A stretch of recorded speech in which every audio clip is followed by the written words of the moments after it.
Hey, lovely listeners. Margot here. Thanks for joining me today. I have a special treat for you today. If you've been listening over the past few months, you've probably heard me share special episodes of the Talk Easy podcast from our friends at Pushkin Industries.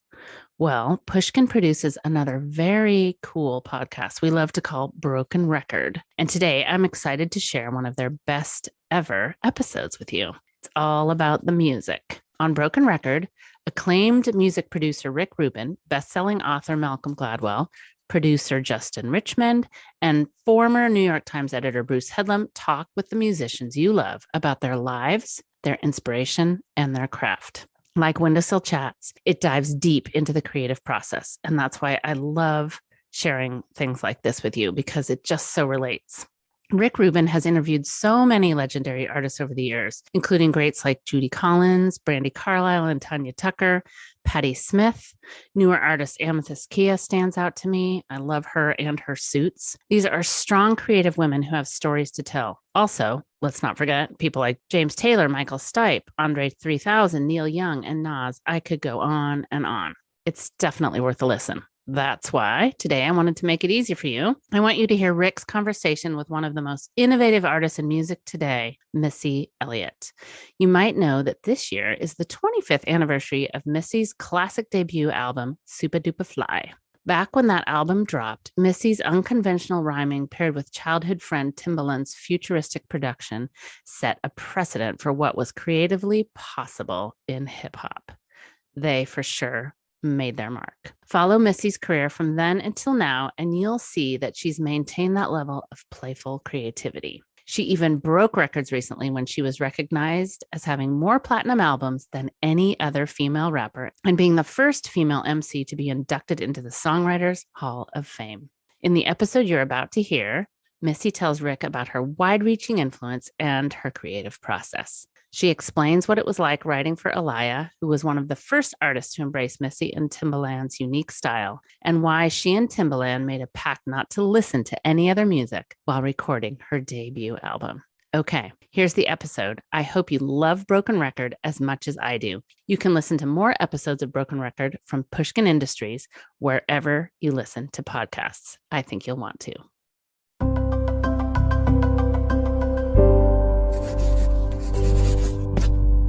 Pushkin. Hey y'all, today we have one of the great innovators in popular music ever on the show. And I don't say that lightly. Missy Misdemeanor Elliott. This year is the 25th anniversary of Missy's certified classic debut album, Supa Dupa Fly. When that album first dropped, Missy's unconventional rhyme scheme and unique flavor, paired with her childhood friend Timbaland's futuristic production, set a precedent for what was creatively possible in hip-hop.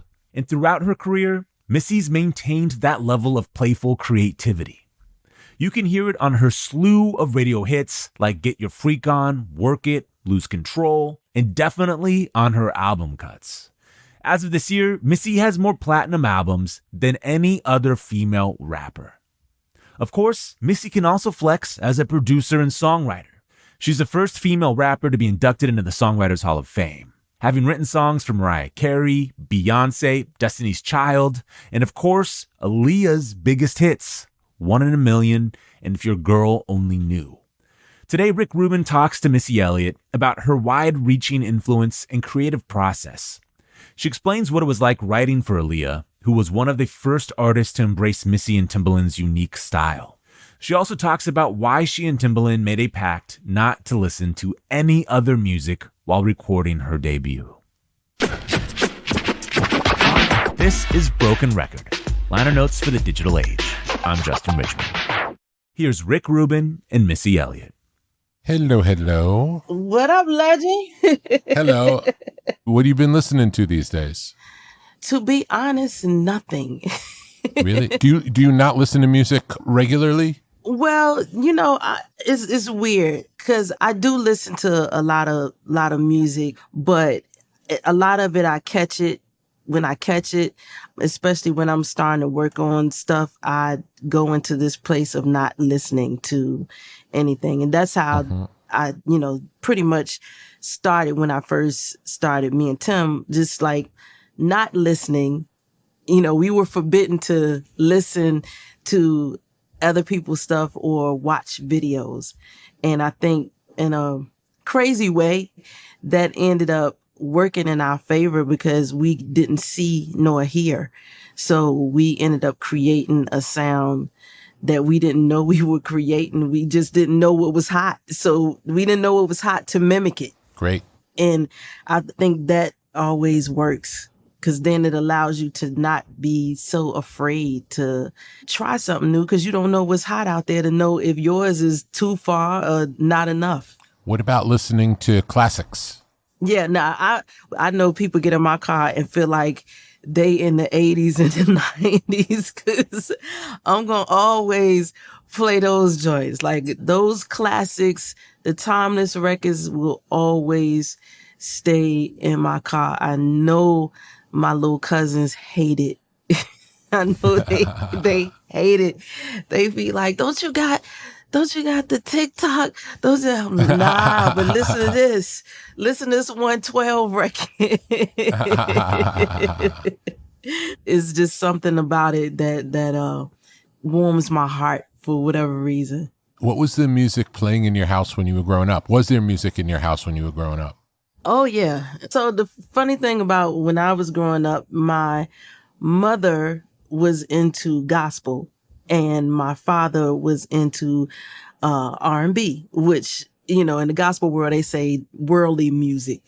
So I had the best of both worlds because I had my mother playing gospel records and then, you know, my father would be playing Marvin Gaye, Prince, Michael. Then he would go to Men at Work. I remember Whip It, you know, Grace Jones, whatever. Like so it was gospel on one side and R&B on the other side. Did your parents listen to each other's music? Did your dad like the gospel and did your mom like the R&B? No, absolutely not. That's probably why they didn't stay together. I see. No, my mother was really into gospel and I would be in my room and I'm the only child. So, you know, they would turn the music up on both ends. And when you come from a gospel world, you know, hearing R&B and especially Marvin Gaye's Sexual Healing, it's like, what? You know, my mama was not having it. And my father didn't want to hear the gospel either. So it was like a DJ contest that you know, for whatever reason, it felt like that. Do you feel like you were more influenced by hearing the R&B or the gospel? I was influenced by both. I think I learned harmonies by listening to the gospel. I think I learned feeling by listening to the gospel. Something about gospel music just has a conviction when you hear the singers. The R&B side, there was a sauce that I learned from that. And lyrical content, love, you know, heartache, what's going on in the world. And so I think I had the best of both. Matter of fact, I know I did. Amazing. In a weird way. Being in the middle, in my room, hearing both sides, I was absorbing both like a sponge. At the time, did you like them both? When you were a kid, do you remember liking them both? As a kid, I feel like I did like them both because, you know, church, you go to church, you going to church Wednesday for prayer meeting, Thursday for choir rehearsal, Sunday, you know, it's like church. So you had no choice but to like that. And I liked it anyway because I just come from a spiritual family. The R&B side, I loved. Like I stayed in the mirror mimicking these artists. And I would get in the mirror and I would make up these speeches that, you know, I was at the awards thanking Michael and Janet. I hadn't even met these people yet. I, you know, was like, thank you, Madonna, for letting me write records for you. I hadn't met none of them. And I was constantly doing that in front of my doll babies. So it was something about that I knew I was going to go in that direction. Were your parents supportive of your interest in music, or did they laugh at you for, thinking this is what you were going to do? By the time I decided to become an artist, my mother and father had separated.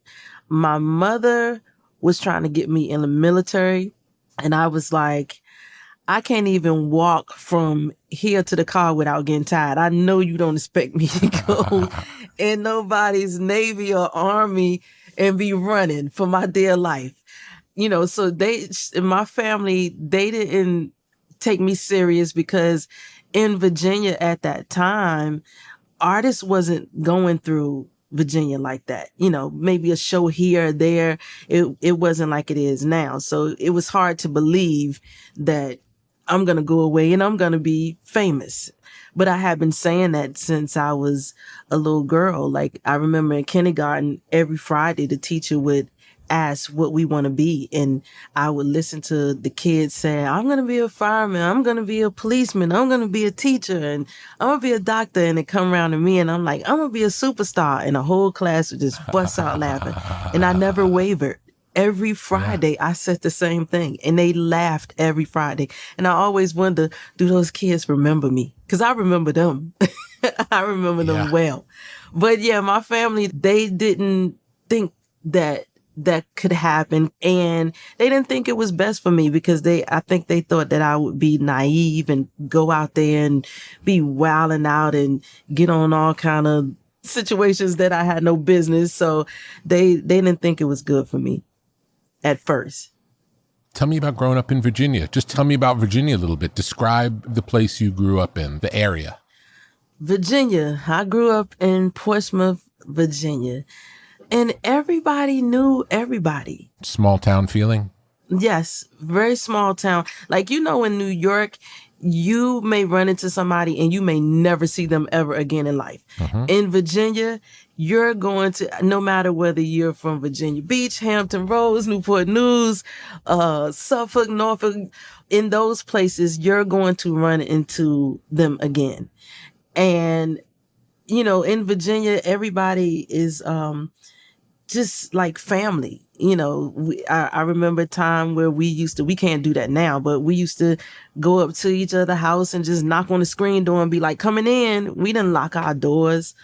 And, we all played together. And it just was a fun place growing up. Was it more like the country or was it more like the suburbs, would you say? Portsmouth was country. We had the dirt roads. Wow.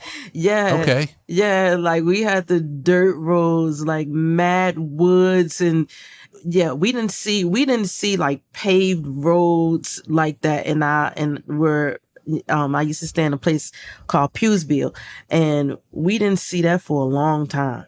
Like our roads were very rocky. Now where Tim and Pharrell is from, they were kind of like the upscale in Virginia Beach. So they might have had paved roads. In Portsmouth, nah. When coming up, we had a lot of dirt roads. I've only been to Virginia Beach one time, and that was to visit Teddy Riley in his studio back a while back. Oh, the Future. And, I think it was Future Records. Yes. Do you know, I love Teddy. When I tell you I love Teddy, and my group went to Teddy and sung for him.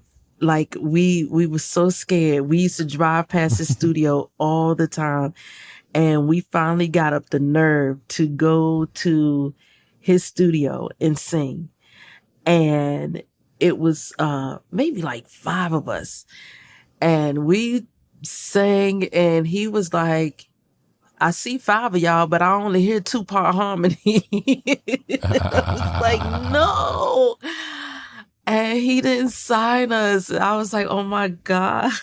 It was like starting all over again because we had spent so much time working up the nerve to finally go to his studio because we used to always drive past there, see all of these fly cars, and finally got in there. And he was like, I see 5 of y'all, but I only heard 2-part harmony. How old were you at that time? Do you remember? We had to been 19. Mm-hmm. How much did you record with the group? Oh, we did a whole album. Yeah, I used to be in a group called Sister, which was signed to Jodeci. And we were signed under Sylvia Rome. Oh, cool. And Sylvia Rome let Devontae label go, which means we got dropped too. Anybody that was under him. And then she came back and signed me as a solo artist. Amazing. Yeah. Me and her always joke about that. It's like, you dropped me and then you signed me. It all worked out. It all worked out. When the group ended, was it clear that you were going to do solo as opposed to either continue with the group or put together a new group? I had no clue I was going to ever go solo. So the story behind that is I was in the group. We got signed. We went to a Jodeci show and we performed for Dalvin. And then Dalvin made us perform for KC. KC made us perform for JoJo. And then we ended up performing for Devontae. And so he said, hey, I'm going to sign y'all. I'm going to fly y'all up to New York next week. We didn't believe him, but he really did. And so I signed with him and I kept telling him, hey, I got this guy and he does all of our music. And I'm telling you, he is amazing. And his name is DJ Timmy Tim. And he was like, I don't care who he is. He say, me and Albie Shore are going to do you all album. And I said, please, bring him up here. Can I please bring him up here? And I begged and begged until he finally bought Tim. And then once Tim came, I said, hey, I got another friend. His name is Magoo. I promise he is so dope. He was like, you're not going to bring everybody from Virginia. And so I got them up there. So I ended up leaving and I was the first one to leave. And I didn't know where I was going. I didn't know what I was going to do. I had no plans or nothing. It was a scary thing because, mind you, my family had already thought this was a bad idea. So I go somewhere and now I'm back at the crib. I'm home. And it's like, what you doing here? I thought you was going away to be a star. And I'm like, no, I'm back. But before any of that, Magoo introduced me to Tim. So I know I'm going backwards, but we were in high school and Magoo, I always ask him, like, I don't even remember how I met Magoo, but it's so crazy. Magoo ended up giving me the name Misdemeanor because he said it was a crime for one to have as many talents as I had. And I stuck with that name and he was just like, hey, I got this guy. And he actually didn't introduce Tim to me for work. It was really for us to just hang out. And so I went to Tim's house and he was a DJ. He didn't even understand his gift that he had. And when I got there, he was just, scratching and stuff. He was dope as a DJ too. And then he had a little Casio keyboard and he started playing on the Casio keyboard. And I don't know if you remember Casios back then, they had the little dog sounds. And this is where I believe all of this sounds came from in the songs because the Casio had those like ruff, ruff, and just like animal sounds.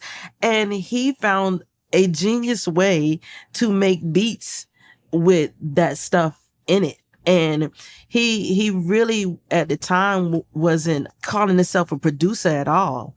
And one day he was just doing a beat on a Casio and I started rapping and he was like, yo, that's crazy. And I remember all of us being in the room and it's just rapping. I went from rapping to singing. And he just kept doing beats and then Magoo would come in and we was having a cipher and, this was something this was our pastime. Yeah. at the time, we didn't think, oh, we're going to go on to make records. We just was having fun. And every day after school, me and Magoo would get together and we started going to Tim's house and it just started doing records. And we were recording from tape deck to tape deck. I don't know if you remember how people recording like that until the song sounded real fuzzy and muffled. But yeah, we was recording like that. Like a pause tape? Yes. Yes. So people don't under the artists these days, they don't realize how good they got it. I say I have these reels in my house and I'm trying to get them converted over. And I say these artists don't even realize these reels, what these reels was like cutting them and all of this stuff is crazy. It's funny now looking back, like it's easy now, but there was something about the limitations that we had back then that forced us to make more interesting things. You know, it just forced you to be creative. Yes, absolutely. Because when you think about those reels, when you think about tape, recording from tape deck to tape deck, like I always wonder who came up with that. And like, who thought to do that and to be able to, I was able to put harmonies that way without us even having a studio. It's so crazy. And you've worked with Tim from the beginning throughout your career, pretty much. Yes. Oh yeah. From that day, that first day of going to Tim's house, and his dad hated when that doorbell would ring, because his dad, I think, drove trucks. And so he would be driving late at night and he would just be fussing like, y'all got to go. Y'all got to get out of here. Making all that boom bap. I got to drive. Like he would be fussing us out. But we were so intrigued. It's so crazy. When I tell you, I think back to just the beginning, like the first song that I ever heard. Cause I heard Tim, I seen an interview with Tim not too long ago and he was like, you know, Missy taught me so much. And it's funny because I learned so much just from the first song I remember, Donna Summer, Last Dance. And I said, at a young age, I was so intrigued at the structure of that record. And like, I was like, what made her start this slow? Yeah, it starts slow and then it turns into a dance song and you're not expecting it to turn into a dance song. Yeah, like, and at a young age, that intrigued me that I hadn't heard a record do that. And till this day, that is a structure that I always say was just so amazing to me. That was the first record that caught my attention. So I always gravitated to things that probably people wouldn't have paid attention to. But then by the time I met Tim and we started getting into hip hop really crazy. Well, I was into hip hop before I met Tim because, you know, I'm quite sure he was into it too around junior high school. We were, you know, in the UTFO Run DMC days. But by that time we was in the Public Enemy when I met Tim, and everything was Chuck D. Like, and Flav, everything was, yeah, boy, all day long. And we would just sit and listen to the 808s and stuff that they would have in their records, in the break beats that they would use in Public Enemy records. And we was just always so amazed. We were most definitely in the Tribe. And I always used to say, Magoo, you sound just like Q-Tip. And he'd be like, man, everybody tell me that. So those days really shaped us too. Just in the whole hip hop culture. Like, we were so heavy into it. Tell me about Tim as a person. Tim Timberland. First, he was DJ Timmy Tim. So he was so quiet, a quiet genius. And what I always say about Tim and Pharrell just amaze me in two different ways. Tim, because he didn't play, he went off a feeling when he created music. Somebody that went to school probably would technically say these sounds put together are wrong. This is not in the correct key. But because he went off a feeling, it was right. It was wrong, but it was right. And it was new. Yes. And, we really showed people how to rap and sing over a cadence that hadn't existed before us. Mm-hmm.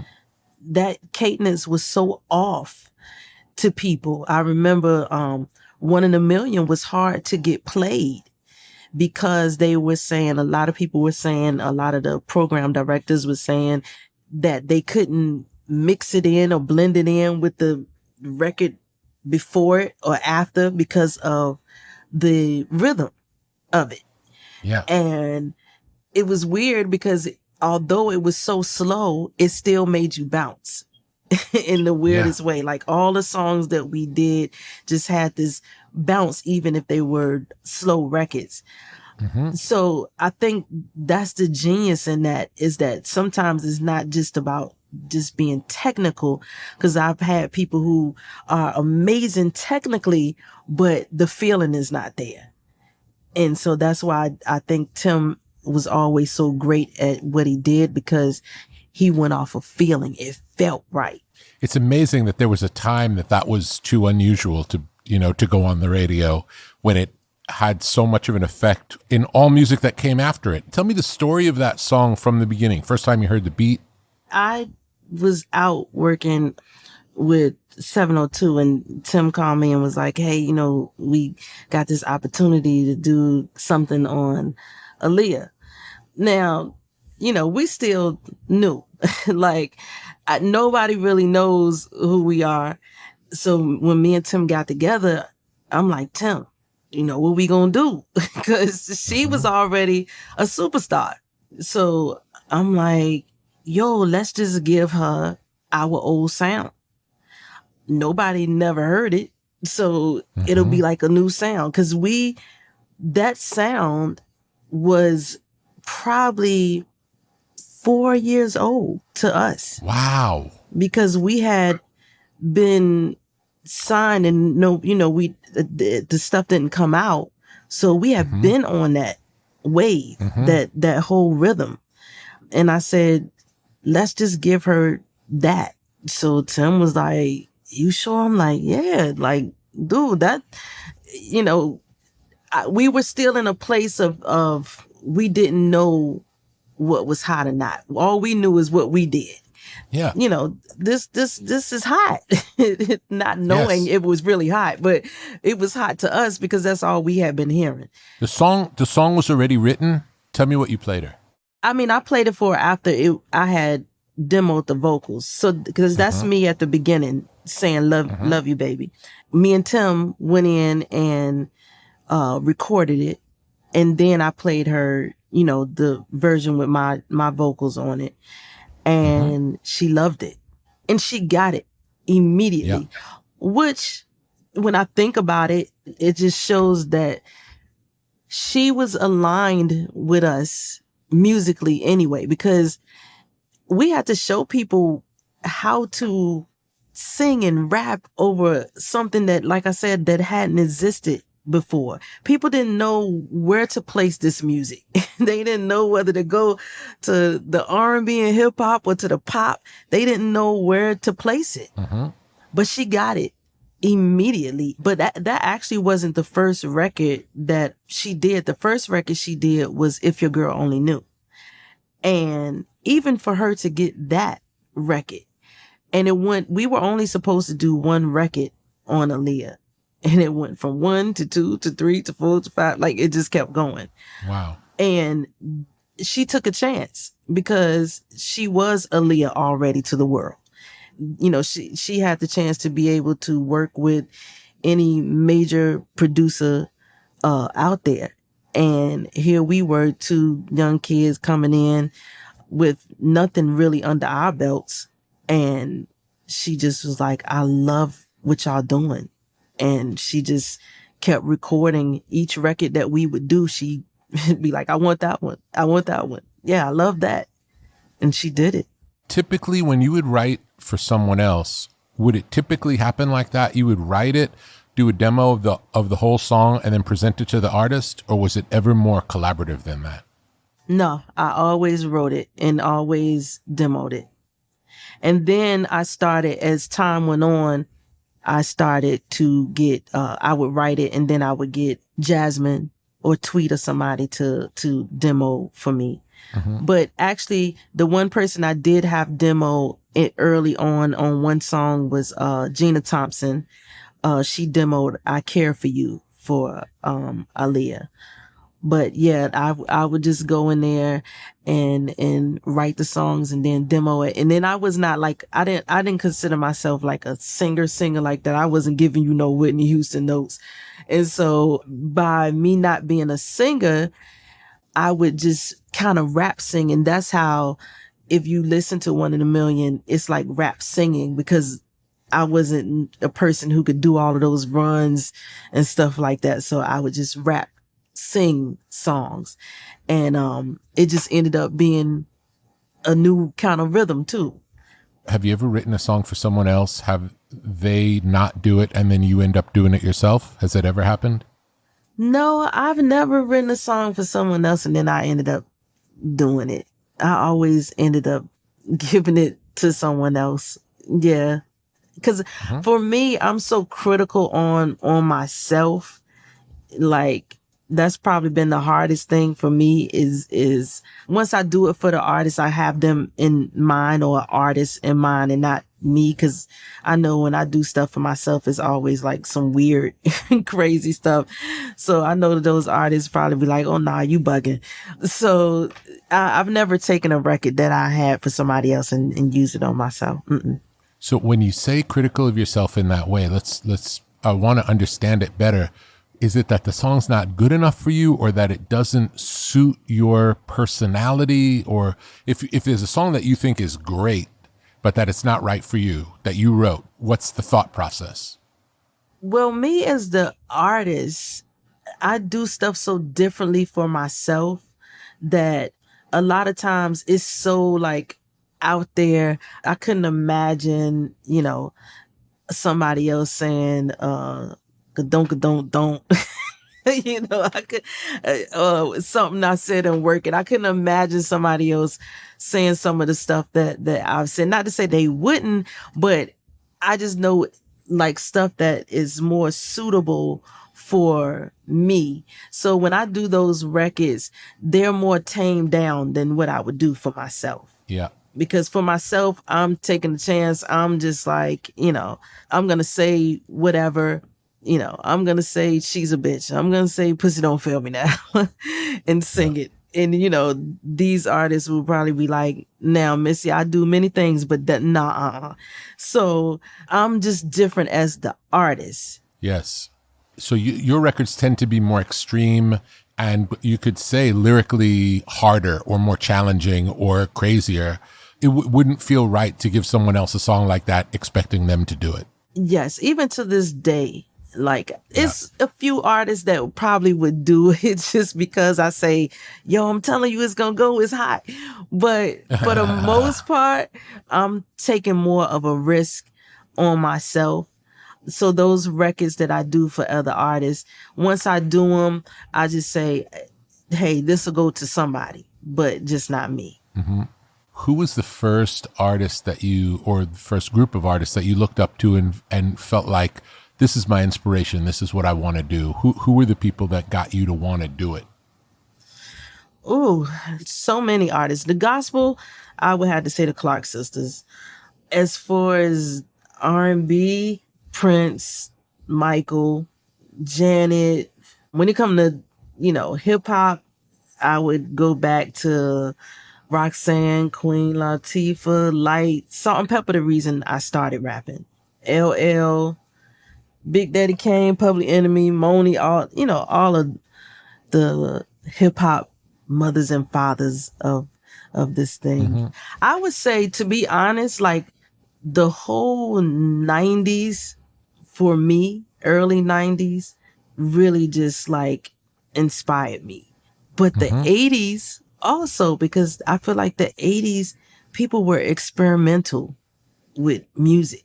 But Salt and Pepper is the reason that I started rapping. They are most definitely the reason. Tell me about your writing process. How does it start? What's the first thing that happens? My writing process, a lot of times I could be riding down the street thinking of something. I listen to a lot of my friends' problems. Sometimes I'm just sitting and listening to a conversation and just pick up ideas, and listening to what they going through. And then I'll get a track, and sometimes I'll already sing melodies in my, now that we can do that on our phones. I'll sing melodies on my note thing on my phone. Before there's even a beat. Yes. And then once I get a track, I can adjust it to whatever track it is. Once I have the words and somewhat of a melody, I can adjust it to whatever track. Is it all about the words, or could it be about the phrasing or the melody? Oh, sometimes it's depending on what the vibe is. Sometimes, music, you may hear a track, and I believe music speaks to you, and kind of tells you. You can hear a record and you may hear a track and say, oh, these sound like sexy chords, and make you want to, sing a song about sex. Or you may hear a song and it sounds like a motivational chords. I believe chords really do give you a place of feeling. But a lot of times when I'm just walking, sometimes I walk in a mountain and I'll just think of a melody. So the melody for me a lot of times be first. Cause sometimes I'll get on the mic and I'll just hum some stuff, and then the lyrics will come. I honestly was like, I had to just do an album where I'm just humming a bunch of gibberish just to show this is how a lot of people create that way. Have you ever written a song with another person, like sitting together, looking at each other and writing a song together, or it's always each person does their own thing? Last year was the first time in my whole career that I have collabed with a writer. I have written every last one of mine's, every last one of anybody else's I've done. And at some point, you just feel like, hey, it's good to just have some freshness coming in. You can't, at 90 years old, I'm still talking about, I'm finna write. I'm finna write for Cardi B. I'm finna write for Beyonce. Like, you got to know when it's like, okay, it's okay. To bring in help, because I've done this. Well, another 5 years, it'll be 30 years. Yeah. 25 is a good number. 25 is a great number. Yeah. And congratulations on the anniversary of the first solo album. That's an incredible milestone. And the funny thing, when I tell you that album, we did that album in 2 weeks. And we did it because I wanted to have my own record label so bad. And Sylvia Rone said, the only way that I'll give you a record label is if you give me an album. Give me one album. And I was like, Tim, come on, let's get her this album so I can get this label. So we did it out of like hurrying up. Like, I really wanted the label so bad. And it because at that time I had left and went back home. So I didn't want to be an artist anymore. And so we did it so quick. It was 2 weeks and I was like, here. And from that album, it went on to the next album, the next album, the next album. But initially it was just like, I just wanted a label. So that's how that album came about. Fascinating. So in some ways, when you took a break in 2005, it's almost like that's how you wanted it to be from the beginning, and then just other stuff happened. Yeah. It's amazing. That's amazing. Yeah. I love doing both, but I'm very shy. Although it may not seem like it because I get to talking, but I'm very shy. So people have to understand, like, I started in a group. So to go from a group to a solo artist, you have to mentally already know that that's what you wanted to do. And that's not something that I came in this thing thinking. So I ended up being a solo artist, and everything, you feel like everything is on you now. You don't have, other people that you could talk to when things go crazy. And then, the second album became more stressful. The first album, I always tell people, you are at your most vulnerable. Like, you don't care. You don't have nothing to compare it to. It's that second album that is going to give you that headache, because if your first album is successful, then you're trying to find the success of whatever record you put out that made that album go. You're trying to find that same style for that second album. And it just feel like, oh my God, like nothing is right. And I didn't even appreciate my second album until later, and realized that actually that album was a masterpiece, because we used a lot of theatrical loops and stuff in that album mixed with hip hop. But I at that time, it was just like, ooh, that was a headache. That second album was a headache, because it's scary. It is a thing called sophomore jinx. Yeah, for sure. I didn't want to be an artist, but now I'm in it. And so now I got to make sure I don't fail the second album. So that was hard. But it worked out. Yeah. It most definitely worked out. But by the time my third album, we was having fun again. But I remember the third album, we were finished. Well, I didn't think we were finished. And Tim, he was like, I'm telling you, this album is solid. I was like, no, something is missing. And he was like, man, he was so mad at me, because I said, no, something is missing. So I said, just see what else you got in the keyboard. So he got on the ASR 10 and he started going down a thing, and he hit one of the things, and it was like, dun, dun, dun, dun, dun. And I'm like, yo, that was it. And he was like, what? Cause now he going so fast up and down the keyboard, he can't find it no more. So now he even more mad. Cause I'm like, yo, I'm telling you, I know what I heard. And so he hitting the keyboard all hard, cause he ready to go. Like, he's like, what? It ain't in here. I don't know what you talking about. So he finally hits it again. And I'm like, that. And I'm like, that joint is crazy. So when I rapped on it, it was only that sound and a kick. Wow. Because that's how Tim, a lot of times we would do stuff. He would, it would just be like one sound and a kick. And then after I finished rapping, he would go and place all the other things around it. And so that's where you got all the spacey noise and stuff. So good.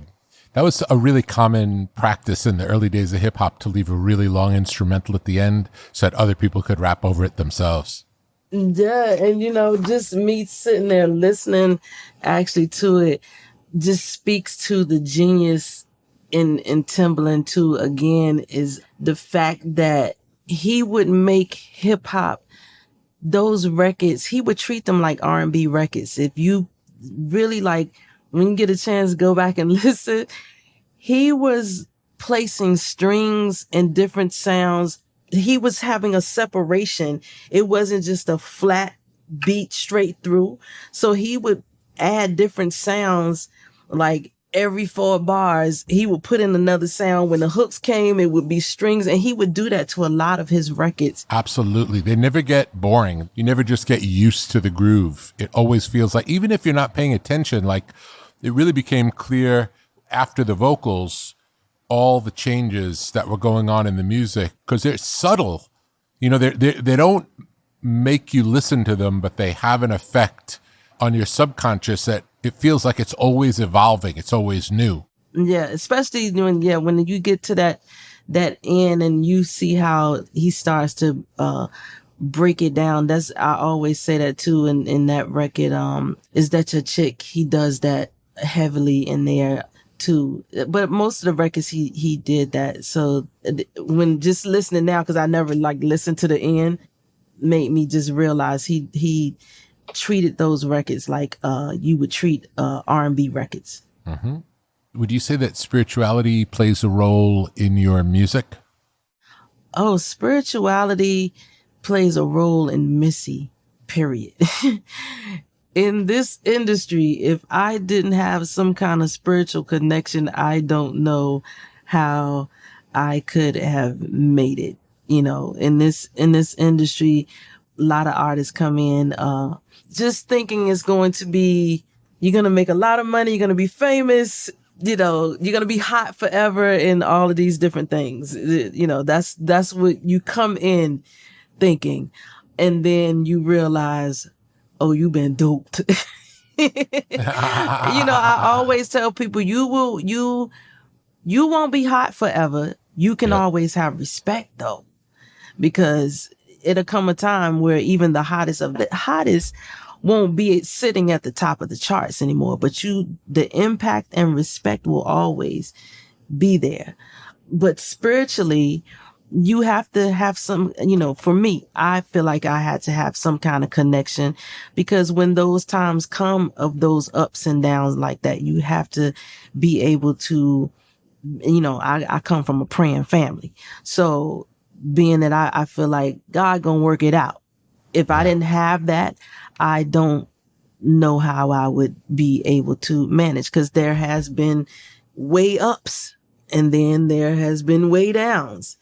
And that's a lot, especially if you're coming from way up, you know, and a lot of artists, people don't prepare artists for that. And that's, you know, a lot of times where you may get a lot of artists deal with mental health issues, because they came in and nobody prepared them for those different ups and downs. Regardless of what's hot and what's not hot, and or even doing it professionally, do you feel like on any given day you could write a song that you would love? You could always do that. Is it something that you feel confident in, or is it a moving target, would you say? Oh, I feel like I'm gonna always make some joints that I love. That's, you know, Yeah. I always feel like that I haven't wavered from. Now, whether the people feel the same is a whole nother, you know, you just don't know. That's their problem. They just might not know. Exactly. Yeah, you know, you don't know what the people will feel, but I always say I'd rather do something that I believe in, and if it don't work, then I can still sleep good, opposed to do something that, let's say if the label say, hey, this the one, and I don't feel like that, and then it don't work, and I'm kicking myself in the ass for the rest of my life. So, you know, a lot of times if I do something and if it don't work, I just be like, hey, maybe this, you know, I do understand, and not to be bragging, but some people are ahead. And I do understand that some things may be ahead. Yeah. Yeah, that's part of what makes you you, and that's why you're in the role that you're in, and it's why you were very early in the movement, and you felt it early. Yeah. I'm sure not everybody felt it at the time that you felt it. Oh, absolutely not. I remember like when I did She's a Bitch, and I remember Puff hitting me like, Money, what are you doing? When he seen that bald head, he was like, what? Yo, Money, what are you doing? Like, so, It's so so, funny. you know, at that time, we didn't even think about like the way we are now. We're probably more open to just playing stuff and seeing what people think. We didn't do that then.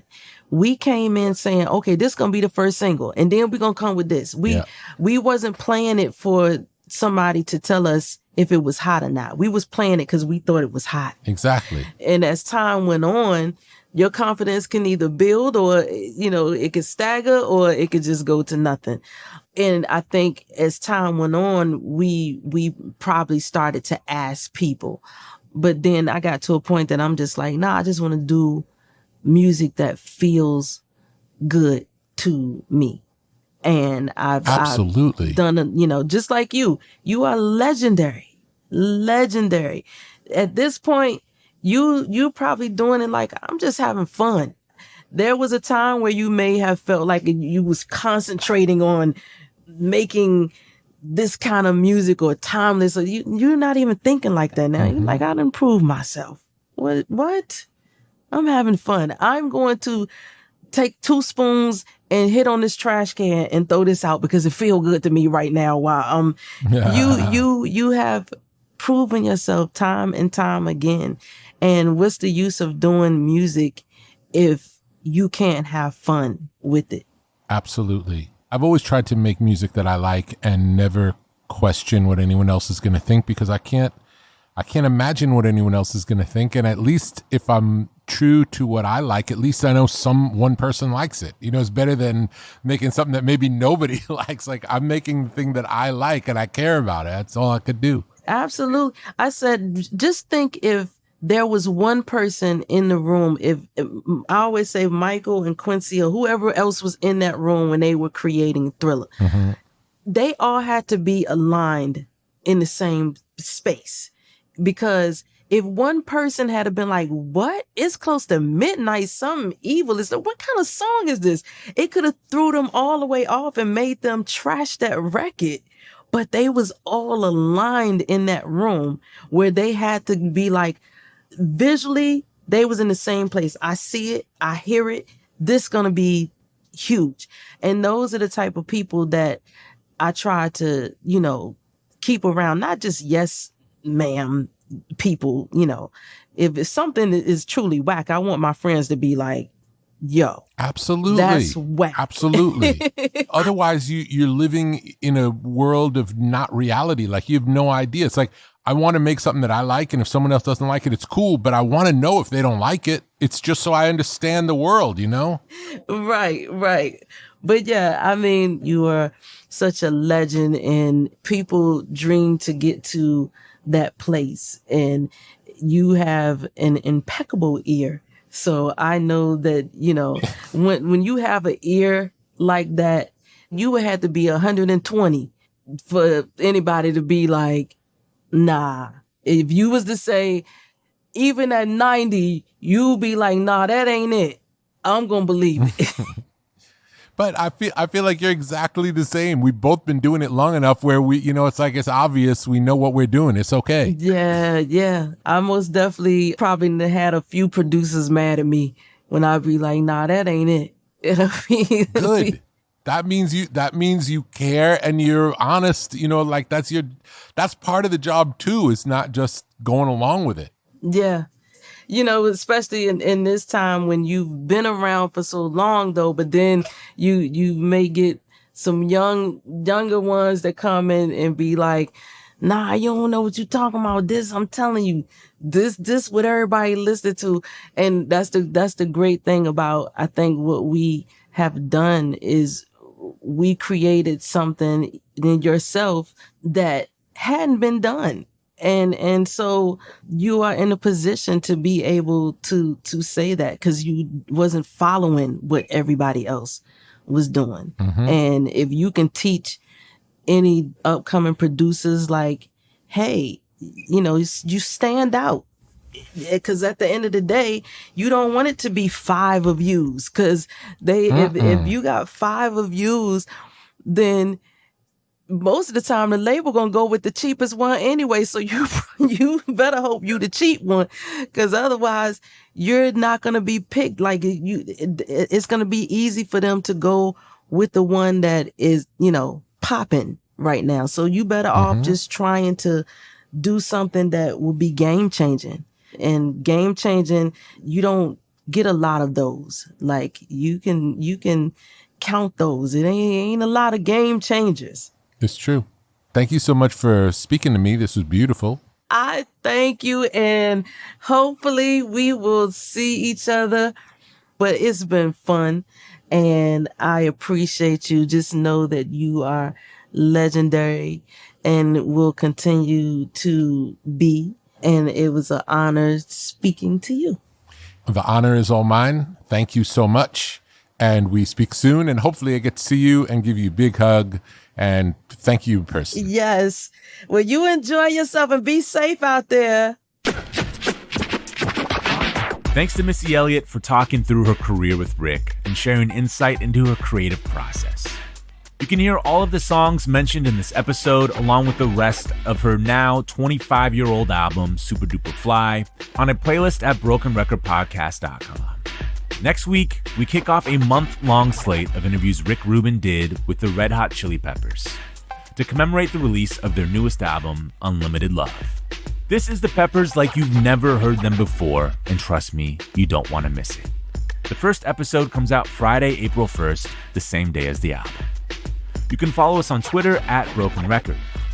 Broken Record is produced with help from Leah Rose, Jason Gambrell, Ben Tolliday, Eric Sandler, and Jennifer Sanchez.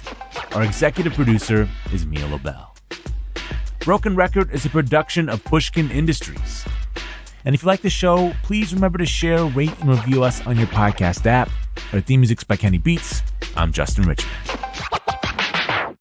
Every once in a while, it's just really fun for me to bring you these episodes because they're things I'm enjoying. They're certainly all about the creative process. So every once in a while, I will. Thanks for joining me today, and I hope you learned a few things and got some inspiration of your own.